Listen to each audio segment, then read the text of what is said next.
Hello, Monetization Nation. Keith Keller is one of the leading experts on Twitter marketing, especially Twitter video marketing. He has his own podcast series on iTunes called Crack the Twitter Code, and now offers one-on-one consulting to clients all over the world via Zoom. In today's episode, Keith will share 3 power hacks he's learned about Twitter video marketing. Tectonic shifts are constantly transforming the earth and business, causing destruction and huge growth opportunities. I'm Nathan William, the host of Monetization Nation, where we learn how to leverage business tectonic shifts to transform monetization. Thank you so much for joining us today, Keith. Oh, you're very welcome. It's Wednesday morning, 10 a.m. here. I'm a global dude. I live in Australia, and it's still Tuesday there. Yes, it is, and we're looking forward to a Tuesday to be done here, and you're just starting a Wednesday. So we love to start off our interviews by inviting our guests to share their entrepreneurial journey. Would you be willing to share that story with us? Yeah.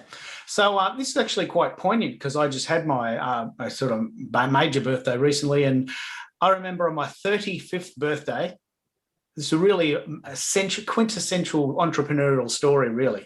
On my 35th birthday, I remember being very, very angry having to go to work because I hated my job.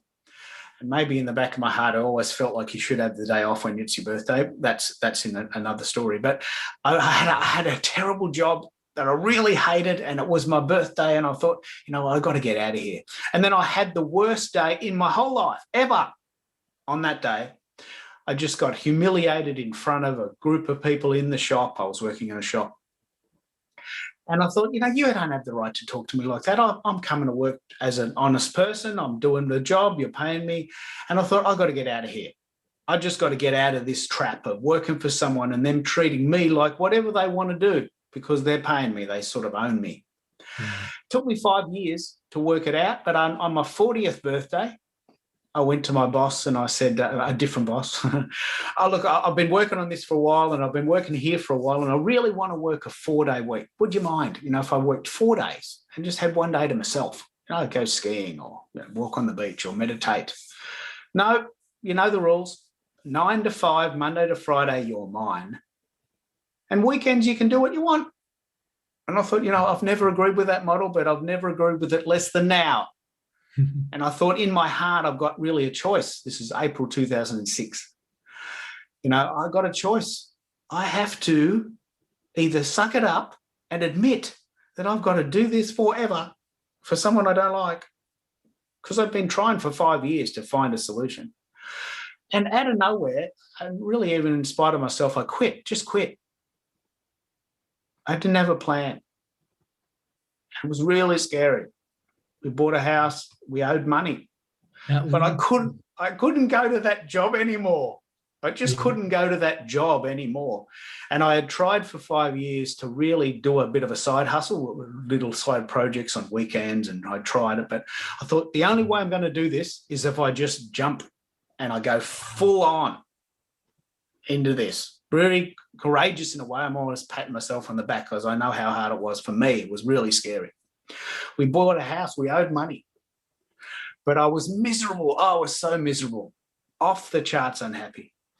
So I went to a career counsellor and she said to me, this is a true story, Keith, with your story, working for 20 years, having jobs you hated, you would make an exceptional career counsellor.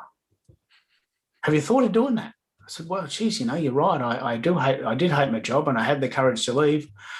Maybe that would be a good story to tell. So I went back to uni in my 40s and studied to be a career counsellor. We're so proud.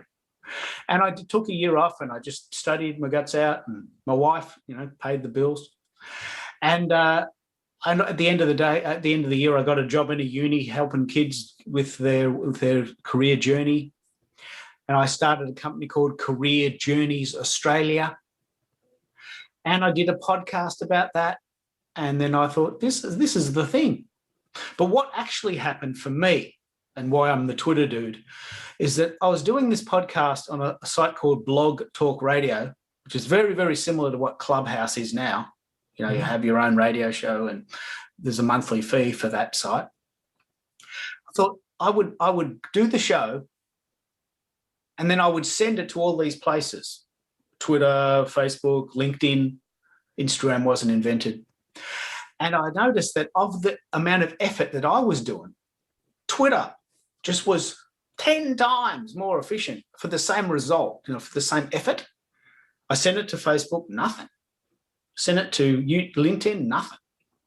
I sent it to YouTube with a lovely picture on it, nothing. And then I sent it to Twitter and bang, 1,800 downloads overnight. And I'm thinking, wow, there's something in this. I'm going to do more of this. And then people started saying, well, can you teach me what you just did there? Well, geez, I'm not even sure I really know. Let me just see if I can crack the code. This is actually how that phrase came about. Someone said, mate, can you write a book on this? Can you do a speech on this? Can you speak about this crack the Twitter code thing? You seem to have worked it out. No one seems to be able to work it out. You worked it out. 2010, by the time I'd actually got my mojo here. So in 2010, I said, okay, this is it. The universe is aligned and I'm going to become the Twitter dude.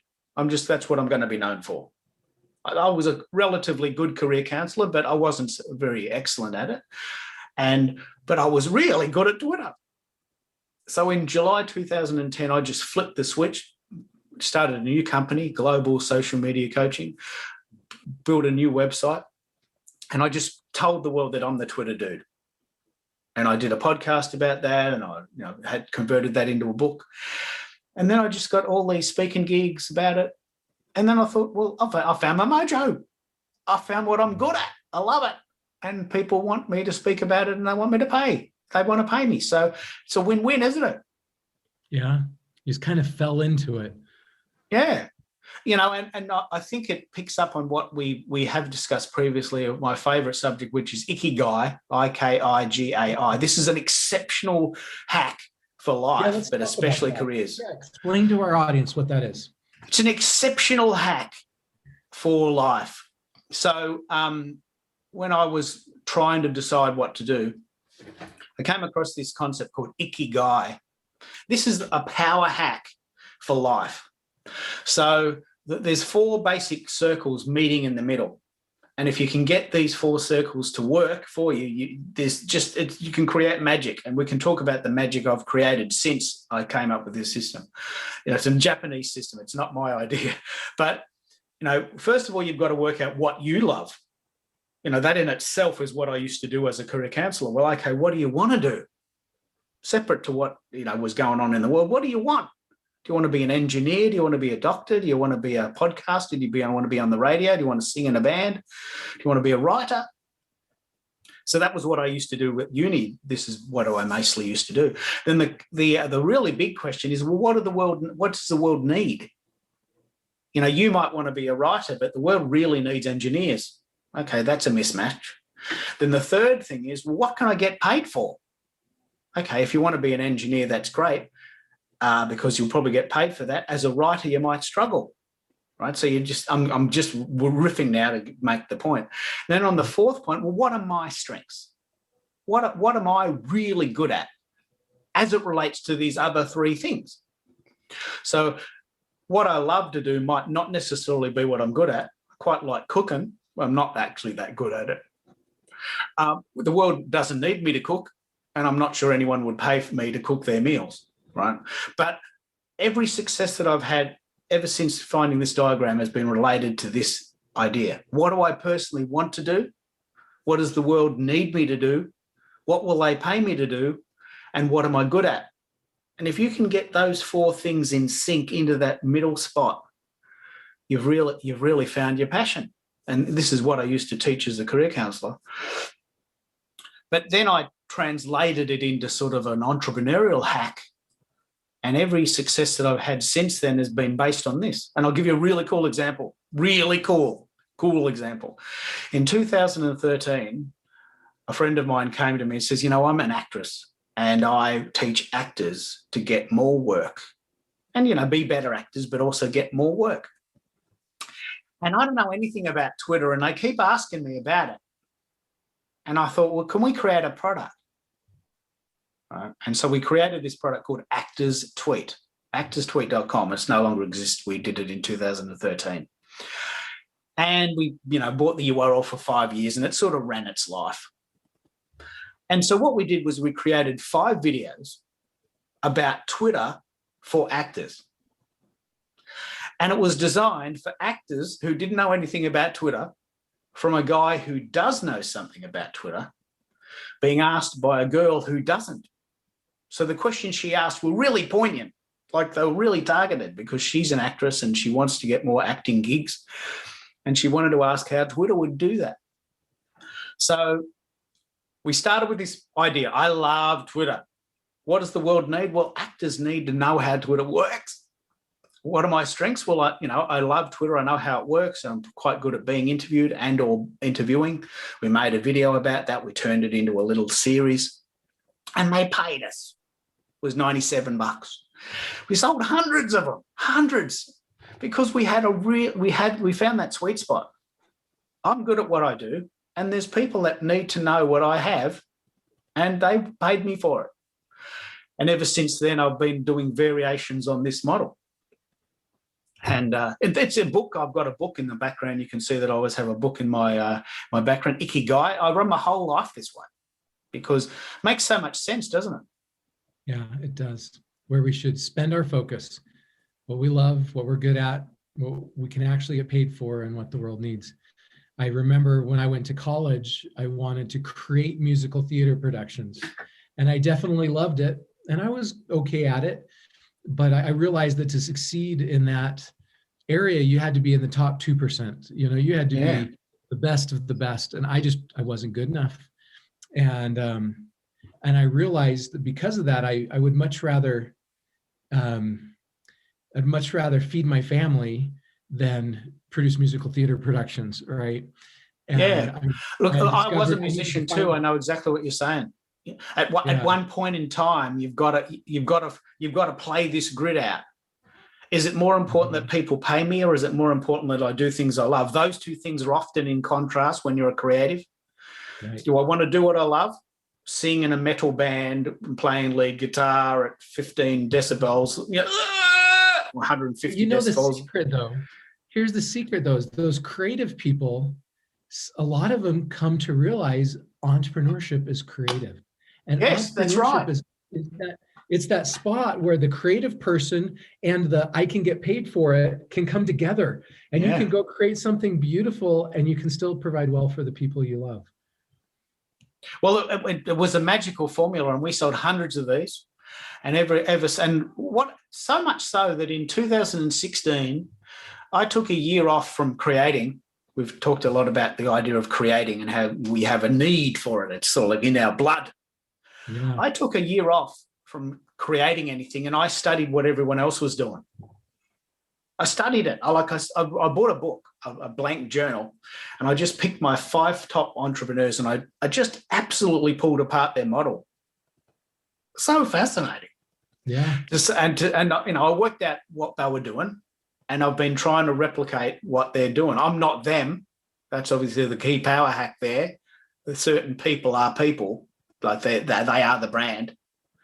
Doesn't matter what strategy you have behind you, they are the brand. But I had some moderate successes by replicating what others do, because you've got to start somewhere.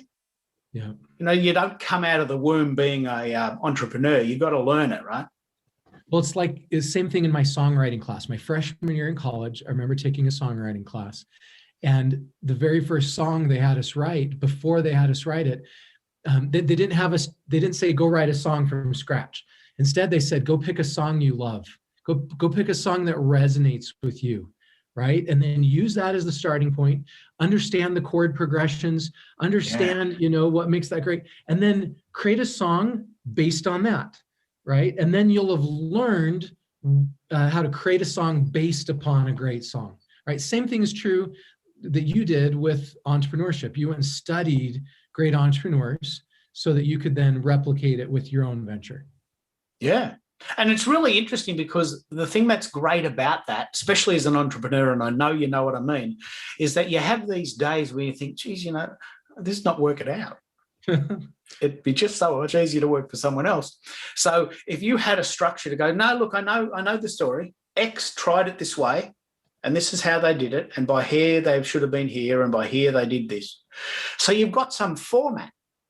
It's not, you're just making it up. You're not just getting up in the morning thinking, I might just try this today. It sounds like a good idea. I haven't heard of that, and might work. You've got some format.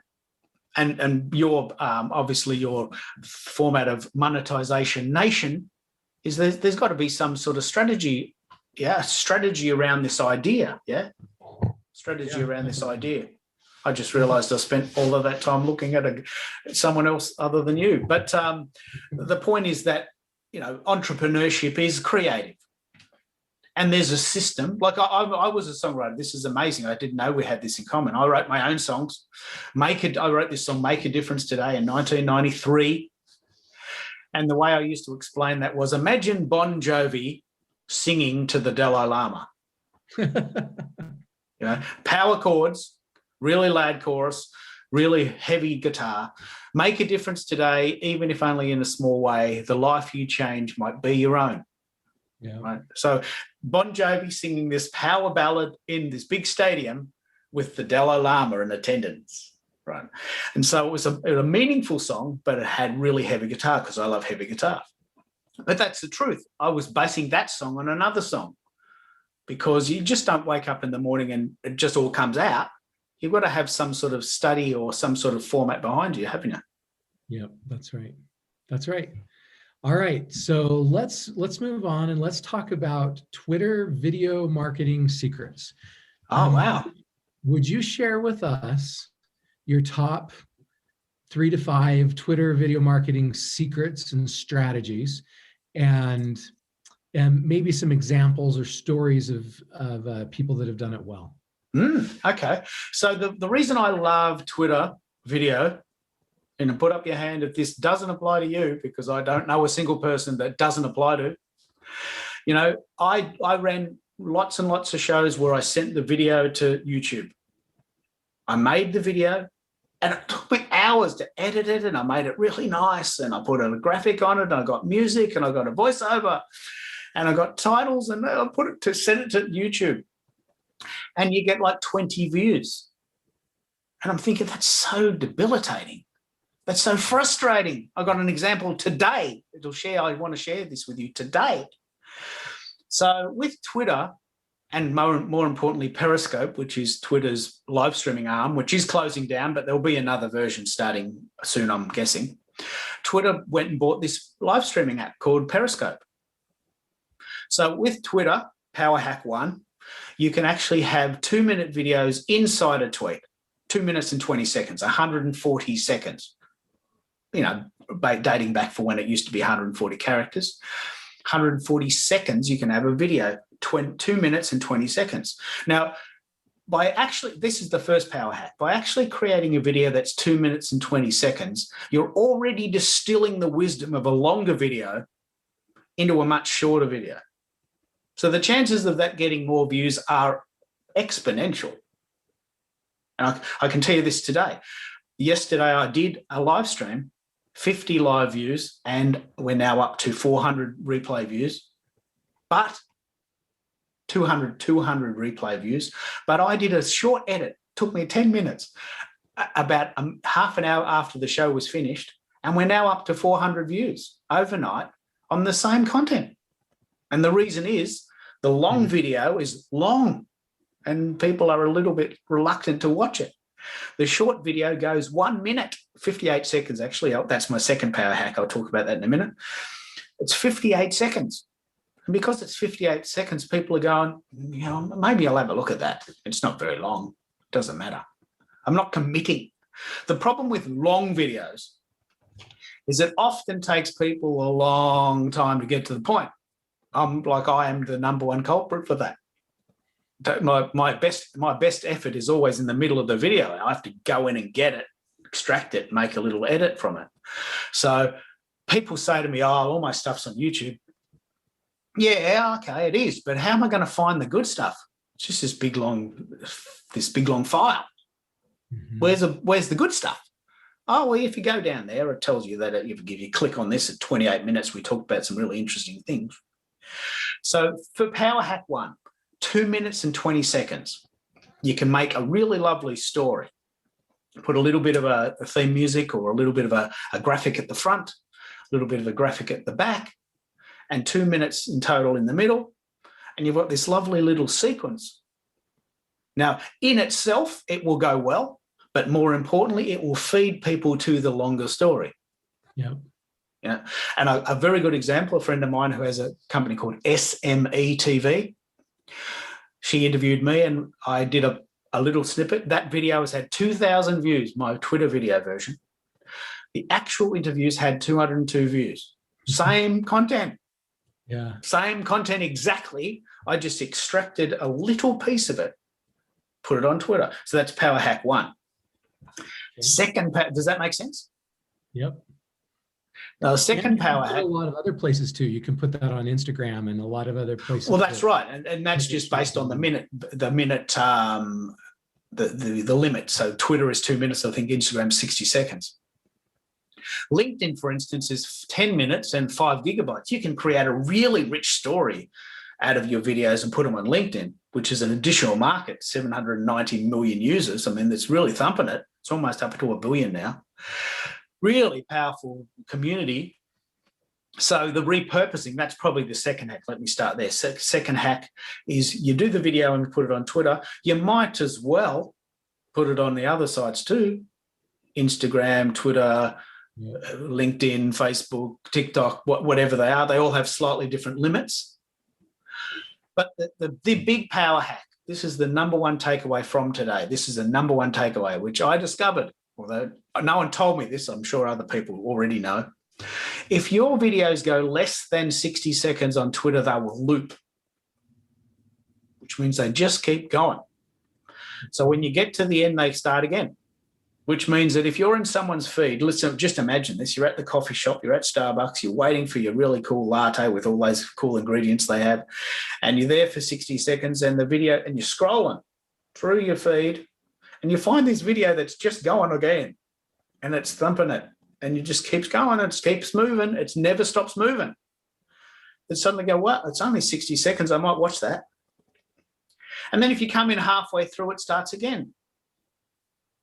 Now, since I started introducing this 60-second rule, my video views were just gone through the roof.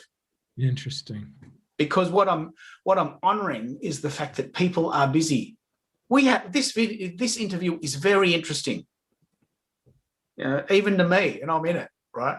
Because we're going to talk about some really cool things, but it might take you a while to get to the good, juicy bits. Why not go in and extract those out? Yeah. And just take the essence. I got this really major inspiration from the Late Show.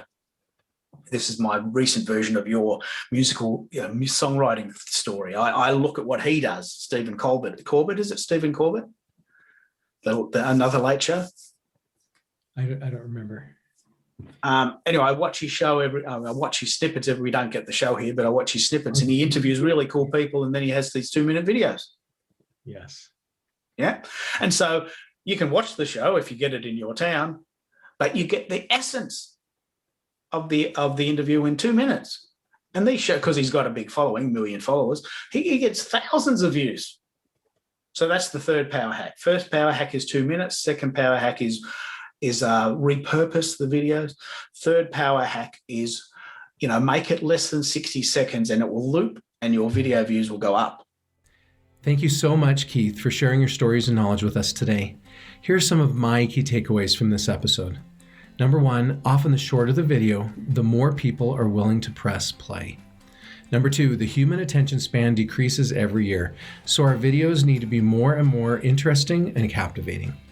Number 3, if we can capture the attention of our viewers with our short video, we can feed them to a longer story. Number 4, repurposing content saves time and resources. Number 5, to effectively repurpose content, we need to understand the needs of the consumers on different channels.